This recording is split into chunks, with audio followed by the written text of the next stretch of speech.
Hello and welcome to this week's reading vlog. It has been a minute since I have filmed or done a reading vlog, but we are going to try to kick off with this. It is Monday, September 13th, and I'm finally getting out of my reading slump. I'm very happy about that. I am currently listening to Perfect on Paper. And so far I'm really enjoying it. I've got about 3 hours left and I already have other books checked out at the library that I need to get through. So I will either be picking up Yes, No, Maybe So by Becky Apple Talley or American Royals by Catherine McGee, because those are the ones that I had checked out that were available from my library. So that is my Monday update, and I will check back with you guys tomorrow because it's my day off and I'm going to be able to sit down and physically read. So I will see you then. Hello, it is now Tuesday, September 14th, and I have just finished Perfect on Paper, or Perfect on Paper sounds right. I really enjoyed this one. I am going to give it 4.5 out of 5 stars. This one is perfect for like internalized biphobia, and it addresses that in a really awesome way. So if you guys don't know what this book is about, since I have not explained it, but it is all over TikTok. This one is a really adorable story. A girl whose mom is a teacher, and so she is constantly staying late at school while her mom is working. And she realizes that there is a locker that no one has been assigned to. So she decides to take locker 89 and sneaks into the office and takes it off record so it doesn't get assigned to anybody. And she takes the locker combination and she basically starts up this business that's like an advice column. So people will write in with their relationship advice and drop it and like pay her $10 to answer their questions and drop it into this locker, and then she emails them back with like a locker 89 email and answers their questions. And she is bi and she has a major crush on her best friend who is a girl, and she never tells her basically. And so with that, when she first started up the business, she got jealous because there was a girl who wrote in about her best friend, and she basically gave her best friend and the girl that she had a thing for bad advice, and basically like stopped them from ever like becoming a thing because she had feelings for her. But otherwise, she gives really good advice and gets really popular to the point where she's getting 10 letters a day. One day, someone catches her taking letters out of the locker and wants to pay her for in-person services, help him get his ex back. So everything kind of kicks off from there. There is really good chemistry in this book between several different characters. It talks about biphobia. It talks about like different relationship styles that I find are interesting. It talks about like difference in culture because he is from Australia, and so they talk about like the US influence on different cultures and things like that. And it also talks about like volatile relationships with your parents and working through that and accepting yourself and working through it. It's just a really cute book, and what really knocked it over the edge for me was how good the conversation was about internalized biphobia. And she, like, everybody knows she's out. It's not a coming out story because she's like even part of this queers and questioning group at her school. There's something else that's Queer Questioning Club or something like that. That's what it's called. But overall, it was really good. I highly recommend it if you were looking for something just relatable, especially if you are bi or questioning. This is a really good like book to address that stuff that you may be feeling. So I highly recommend that one. So next up, I am going to be picking up Earth One Volume 3. I've had this for a hot minute. This was on my last TBR that I did, and so I have that in the back of my head that I haven't read this one yet, and so I'm going to sit down and read this one. I am also still currently in the middle of Sea Swept, and I'm actually enjoying that. I got over the little hump that I was not so much enjoying, that the guy was like a tool, but I really like the dynamic now, and it feels very much like a 90s movie, which is right up my alley. So I am enjoying that one, and I am still reading that one, but I'm gonna knock this one out first, and then Sea Swept will be the only one left on my TBR that I haven't completed. So once I do that, then I can film a new TBR. For audiobooks, I am gonna be picking up American Royals. I'll pop a picture here because that's what I have checked out at the library, and it's also on my shelves back there that I haven't read, and I'm still trying to dwindle that down. So yeah, that is what I am attacking right now, and I will check back in with you guys after I finish this.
I have now finished Batman Earth 1 Volume 3.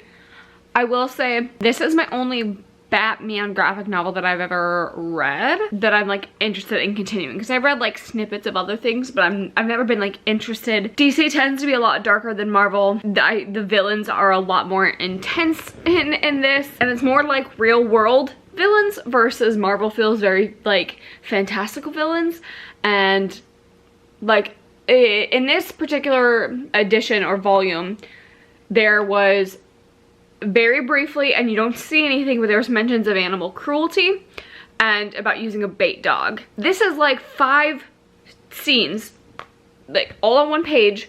You don't see any violence, and the dog is okay.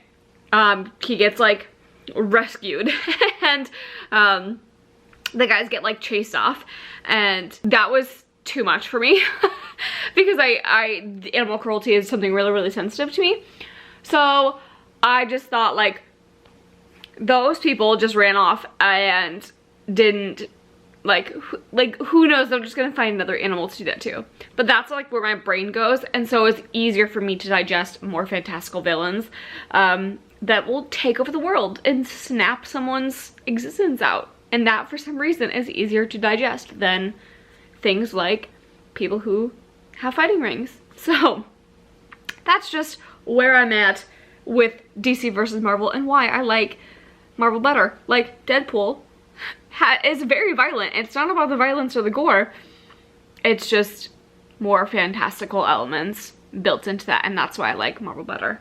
I'm getting off on a weird tangent. So I enjoy this. I think the first and the second one were leagues above this one. I definitely enjoyed the first and second one. I think though I gave those ones like 5 out of 5 stars or 4.5. This one I'm gonna give a 3. It's probably a 3.5, honestly. I did enjoy it. I did like the storyline with it. The artwork is as beautiful as ever, and I probably will be picking up the second or the fourth one, but I'm not like as scrambling to get it and waiting for it. If I see it pop up, great. If I don't, I'm not gonna like be clamoring after it. We did see Killer Croc in this one. We also got to see Catwoman. We got to see the startings of Batgirl. We got to see like a few other ones just at the little ends of what's starting. We of course got to see Harvey Dent and Two-Face, and we got to see Jessica, and at the very, very end, the like lead into what's coming next. Like I would be interested in reading because it's this character, we got the Joker, which is coming up for the next volume. So overall, I would pick this one up if you enjoy the style. It just didn't, there wasn't that ton going on for me. This felt like a very filler volume, and I think I was expecting a little bit more just because it took years for this third volume to come out. So that's kind of how I feel about that. Hello, and welcome back to day 3. It is Wednesday, September 15th, and I am in the middle of listening to American Royals. So I am so far on chapter 11, so I'm 115 pages in. I did not realize that this was like the selection series, which I should have realized because it's about royalty and such. But this one, the audiobook is a little hard to follow because there's so many different point of views. So we're following like 5 different people, it feels like, because we're following the 2 twin royals that are like the spares, and then we're following the one that is becoming the future queen, and then we're following one of the twins' exes, Daphne. So at least 4 perspectives. There may be more. It's a lot of different perspectives, and they all have different, oh, and Nina. So at least 5 perspectives. So it's a lot to jump through. I think if you are reading it, it is a lot easier to realize what's happening. I will say the chapters are annotated pretty clearly on whose chapter it is. And I will say that the audiobook, they all have very distinct different voices and personalities.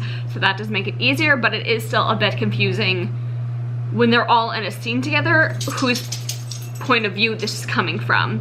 So there's that. Overall, I'm flying through it. It's really easy to listen to. I enjoy it because it's giving me like selection series with Red, White, and Royal Blue series, because it's very heavy focused on the romance. So it's like a toss up between those 2. But I'm enjoying it so far. And it's better written than Kira Cass books. So that's where I'm at for that. I'm not physically reading it, like I'm still in the middle of Sea Swept. Haven't read anything from Sea Swept, but I thought I would show you guys. I thought this would be fun. So I am obsessed with limited edition things, first off.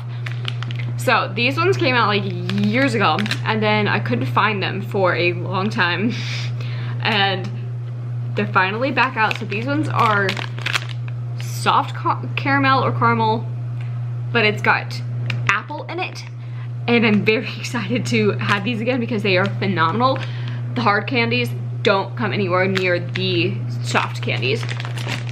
But also, there is 2 other versions.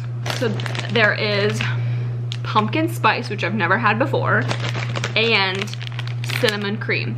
And of course, both of them are limited edition, so I'm probably gonna fall in love with them and never be able to find them again, and then it'll be tragic. So I thought it would be fun to do like a little taste test with this stuff too. Okay, so this one is pumpkin spice. Just smells like caramel. So my initial thoughts, it's like a hint of pumpkin. It's good. It tastes more like a chai to me than pumpkin. Very, very tasty. Next up we have the cinnamon cream. Okay. That really packs a punch. So obviously if you like cinnamon candy, you're gonna like this one. It's very cinnamon. I will say the caramel is a bit tougher. It's still soft caramel, but it's a bit tougher compared to the other 2.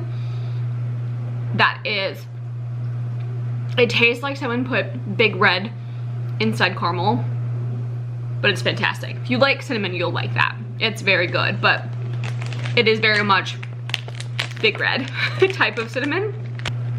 And now caramel apple, which is by far my favorite and my first love of these. It smells so appley. It like instantly makes my mouth water.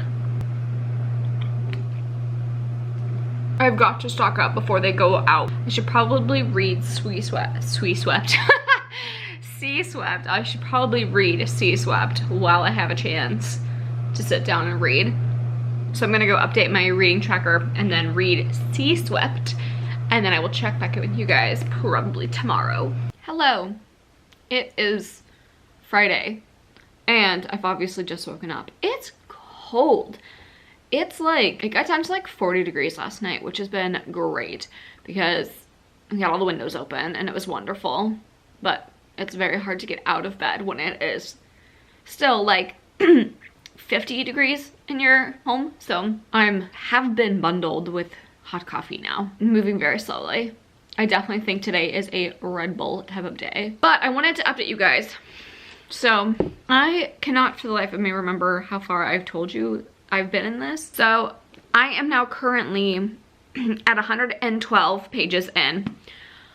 I am enjoying this for the most part. I like the whole three brothers trying to raise a kid scenario. I don't really jive with the like relationship that's in here. Like one of my biggest like pet peeves in men specifically, and maybe not just men specifically, I think just people in general, people who are cocky or full of themselves really just like grind my gears and really get on my nerves. So that's very much like Cam in this book. He's very assertive. He like, thinks he is all that, and he like is very full of himself that he's like attractive and like, ugh.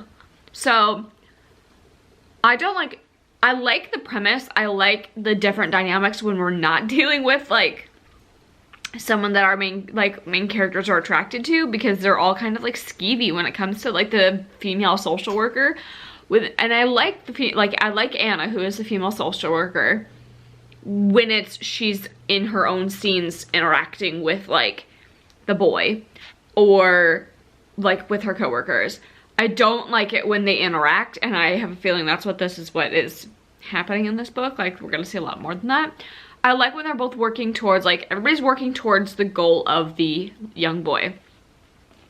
And I really like the scenes where it's like Cam and, you know, the whole like family and dealing with the family part. Like, I really like that aspect of it. I like the dynamics that the brothers have. I like the dynamics that the brothers have with like the younger boy too. So there is certain aspects of it, and maybe the characters will grow on me, but that's where I'm at so far. That I'm like not digging the romance in here, and Nora Roberts is known for her romance.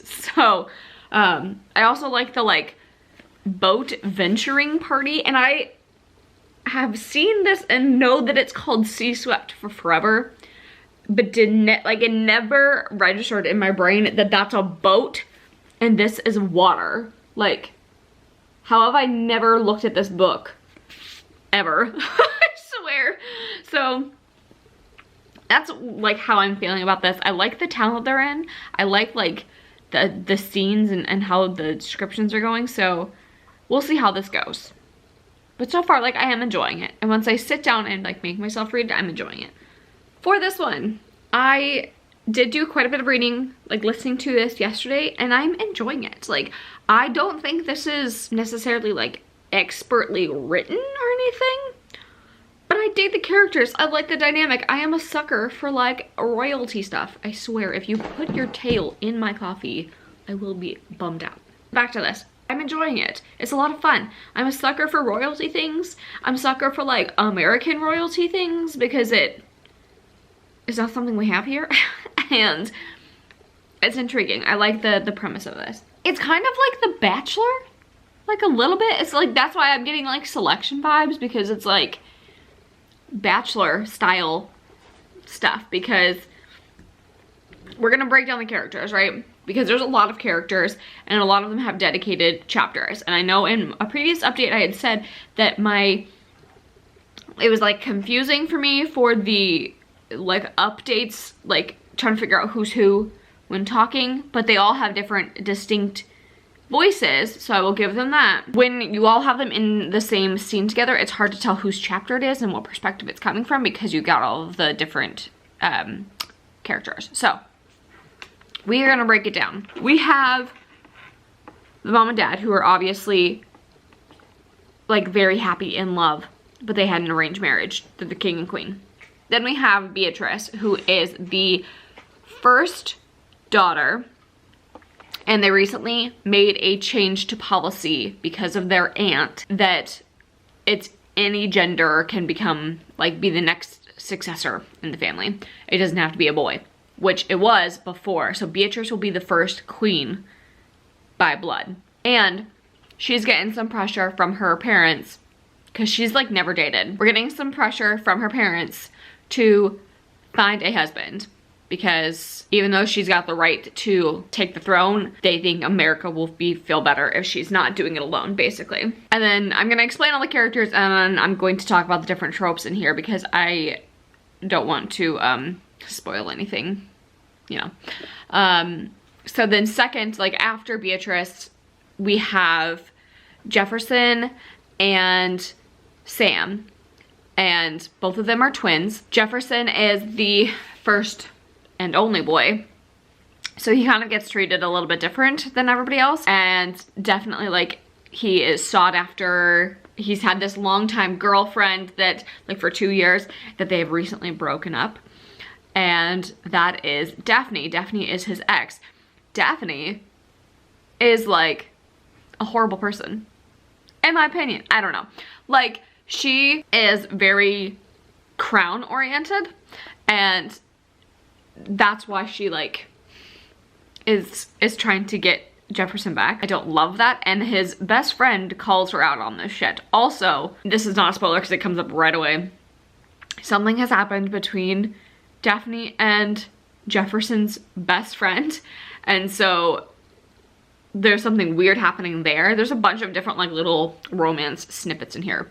So that's Jefferson, and he's got another romantic interest in here as well. We have Anna. Anna? Really? Is there a second Anna? Samantha.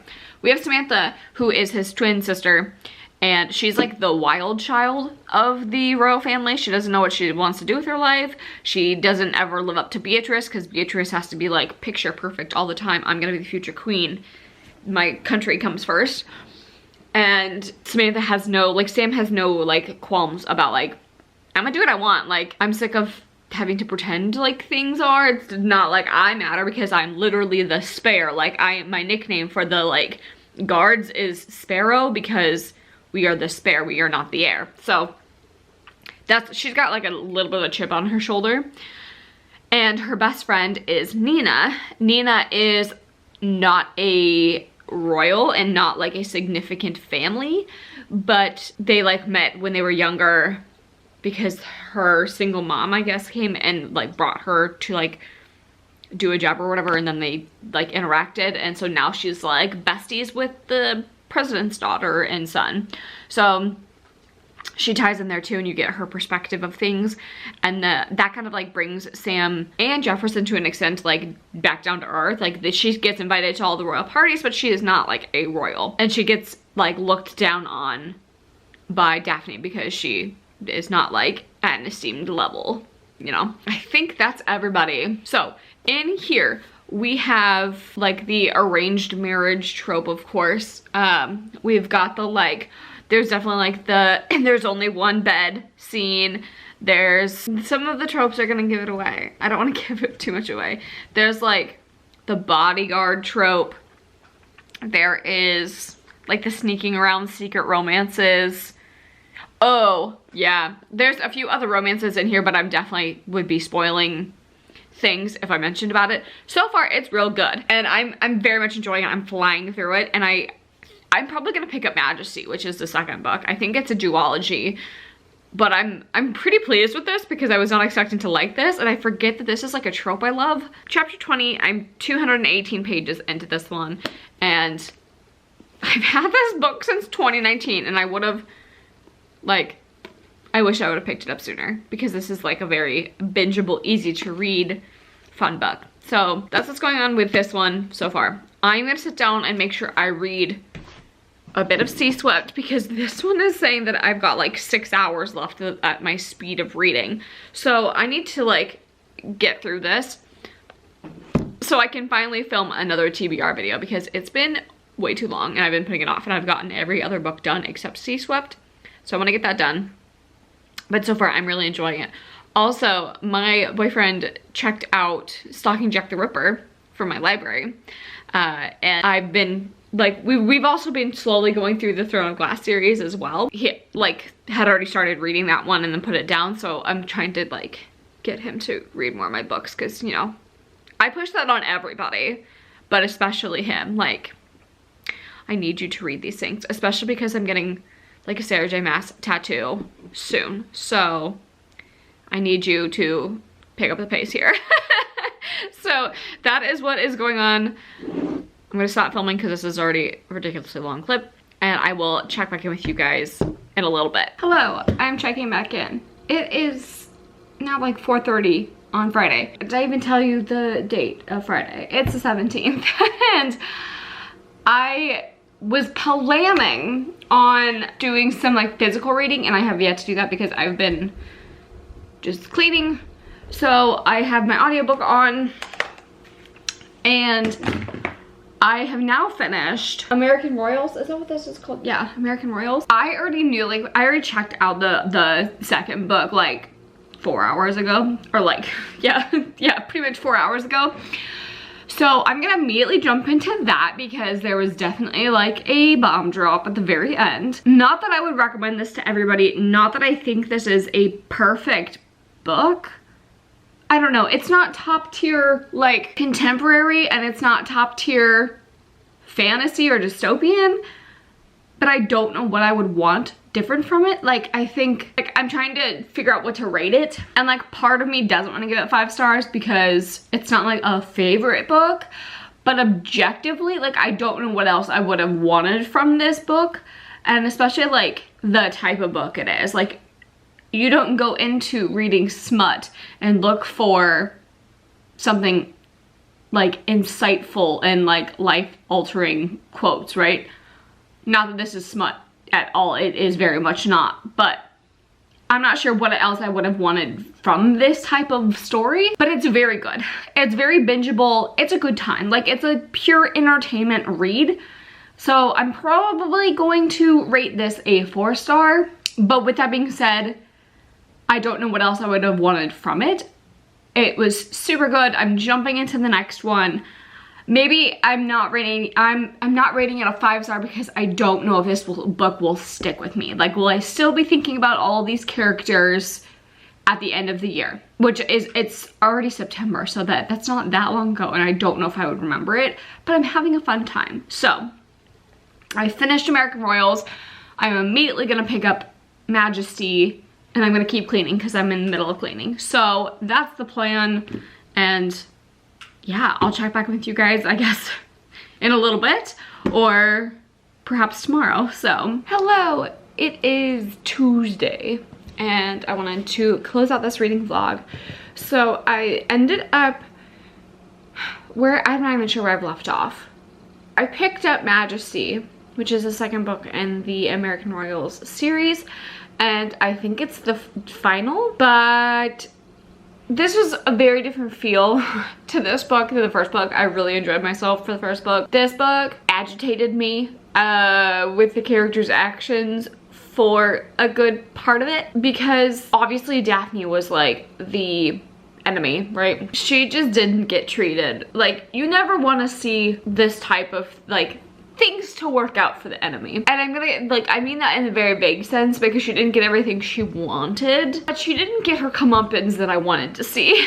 And I was just like waiting for that, and I'm annoyed that like she didn't get more put in her place. So I was very disappointed with some of the characters not having more of a backbone that I thought it was gonna happen. So there's like that. I ended up giving it like a 3 out of 5 stars just because the characters bothered me so bad, and it just left like a frustrated feeling after reading it. And not that the book was like technically bad, it's more so I'm basing my rating off of enjoyment, and it was a 3 out of 5 stars. That is my like final thoughts on the whole thing.